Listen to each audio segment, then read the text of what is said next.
how to show or don't show notification icons in the status bar, as well as system icons. This is for Xiaomi phones with Hyper OS 3. To change these settings, use the quick access and tap on the settings icon right here. Then go down until you see notifications in status bar. Then look for status bar and tap on customize the icon display right here. So the first one here will allow you to choose whether you're gonna see the icons for new notifications or don't see them.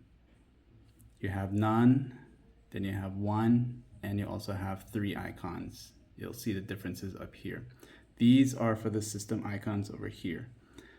So for example, I have my silent icon shown here. And if I disable that, you won't see the icon anymore.